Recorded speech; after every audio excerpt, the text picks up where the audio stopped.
Hello दोस्तों, crack UP board exam YouTube channel में स्वागत है। आज हम बहुत ही इम्पोर्टेंट टॉपिक के बारे में बात करेंगे, तो वीडियो को पहली बार देख रहे हैं चैनल को सब्सक्राइब कर लीजिए और वीडियो को एंड तक जरूर देखें।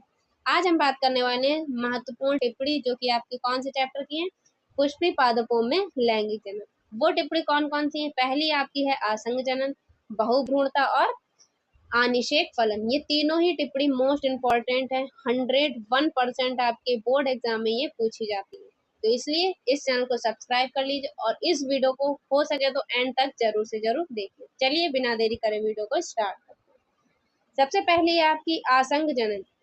आसंग जनन क्या होता है? बीज निर्माण की क्या है? प्रक्रिया। इसे क्या बोलते हैं हम लोग? बीज निर्माण की प्रक्रिया। कुछ पौधों के जीवन चक्र में अर्धसूत्री विभाजन नहीं होता तथा इसकी अनुपस्थिति में ही पौधे का निर्माण हो जाता है। इस प्रक्रिया को आसंग जनन कहते हैं। ठीक है, इसकी खोज किसने की थी? विंकलर ने की थी। जैसे नींबू और नाखनी। अब आप समझने की कोशिश किया, आसंग जनन को इजी लैंग्वेज में अगर हम समझें तो क्या कहते हैं? इसे बीज बिना निषेचन बीज निर्माण की प्रक्रिया क्या कहलाती है? आसंग जनन कहलाती है। ठीक है, इसमें क्या निषेचन नहीं होता है, बीज निर्माण की प्रक्रिया कहलाती है। मतलब अगर आप नींबू का है, नींबू अब जैसे एग्जाम्पल ले लिए, नींबू में जो बीज निकलता है अगर हम उसको बोएंगे तो क्या हो जाएगा? बीज के ही सहायता से क्या हो जाएगा? पौधा बन जाएगा। तो यही इसमें कहना चाह रहा है कि कुछ पौधों के जीवन चक्र में अर्धसूत्री विभाजन नहीं होता तथा इनकी अनुपस्थिति में ही पौधे का निर्माण हो जाता है। इस प्रक्रिया को आसंग जनन कहते हैं। सबसे मेन ये एक नंबर में कभी कभी बहुविकल्पीय में प्रश्न आ जाता है कि आसंग जनन की खोज किसने की थी?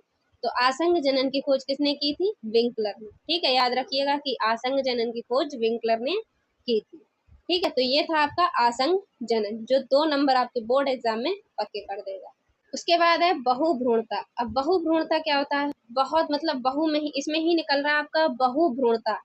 बहु मतलब एक से अधिक, भ्रूण मतलब क्या होता है? बीज। बीज ही मान लीजिए भ्रूण को। ठीक है, तो इसमें क्या कहा है? बहुभ्रूणता। अब बहुभ्रूणता में क्या करना? एक बीज से अधिक भ्रूण के पाए जाने या बनने को हम लोग क्या बोलते हैं? बहुभ्रूणता बोलते हैं।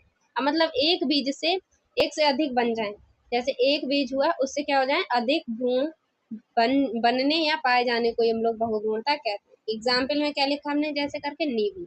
अब नींबू का अगर हम एक बीज बोएंगे तो इससे क्या होएगा? हमें एक से ज्यादा नींबू मिलेंगे। ठीक है, तो अगर हम एक नींबू का बीज बोएंगे तो उसमें हमें, जब हम वो बोएंगे तो कुछ दिन बाद उसमें पौधे मिलेंगे, पौधे भी उगेगा और उसमें क्या होगा? नींबू भी आपके उगेंगे। तो एक नींबू से आप कितने बना सकते हैं? काफी बना सकते हैं। तो यही आपकी प्रक्रिया क्या है? बहुभ्रूण में क्या कहा? एक बीज से अधिक भ्रूण के पाए जाने या बनने को हम लोग बहुभ्रूणता कहते हैं, जैसे नींबू आदि। इसकी खोज किसने की थी? ल्यूवेन हॉक ने की थी। बहुभ्रूणता की खोज किसने की थी? ल्यूवेन हॉक ने की थी। किसने की थी? ल्यूवेन हॉक ने की थी। और आसंग जनन की किसने की थी? विंकलर ने। ठीक है, ठीक है। उसके बाद हम बात करेंगे तीसरी, अनिषेक फलन। अनिषेक फलन क्या होता है? इसमें ही आपके अनिषेक में ही निकल रहा है, मतलब बिना निषेचन के फल। अनिषेक, निषेक मतलब निषेचन, बिना निषेचन फल। बिना निषेचन के क्या हो जाए? फल बन जाए। तो इसमें क्या लिखना है? वह क्रिया जिसमें बिना निषेचन के फल बन जाता हो अनिषेक फलन कहलाती है। आपके नाम, इसमें नाम में ही छुपा हुआ है, आप नाम से ही आप आराम से परिभाषा बना सकते हैं। लिखा है अनिषेक फलन। अनिषेक मतलब बिना निषेचन के फल का निर्माण। तो क्या लिखना? वह क्रिया जिसमें बिना निषेचन के ही फल का निर्माण, फल बन जाता हो या फल का निर्माण हो जाता हो, अनिषेक फलन कहलाते। जैसे केला और अंगूर, इसमें क्या होता है? फर्टिलाइजेशन नहीं होता है। ठीक है, और ये फल कैसे होते हैं? बीज रहित होते हैं, इसमें बीज भी नहीं होता। आपने केले में देखा होगा, कभी बीज नहीं देखा होगा ना। अंगूर में भी बीज नहीं होता है। ठीक है, तो क्या होता है? ये बीज रहित फल होते हैं। ऐसे फल का निर्माण ऑक्सिन पादप हार्मोन्स के प्रभाव से होता है। ठीक है, तो ये थी आपकी 3 महत्वपूर्ण टिप्पणी, आसंग जनन, अनिषेक फलन और बहुभ्रूणता। तो ये बहुत ही इंपॉर्टेंट है। 2026 में आपके बोर्ड एग्जाम में 100% इन तीनों टिप्पणी में से कोई ना कोई आपके बोर्ड एग्जाम में पूछ ली जाएगी। अगर आप 2025 के जो अभी लेटेस्ट में पेपर हुआ, अगर आप इसके क्वेश्चन पेपर उठा के देखेंगे तो आपको ये कोई ना कोई आपको इसमें मिलेंगे, और ये आई भी हैं। तो जाकर एक बार चेक कीजिए। मिलते हैं आपसे एक और अगली इंपॉर्टेंट वीडियो में, और ये वीडियो आपको कैसी लगी एक बार कमेंट बॉक्स में बताइए।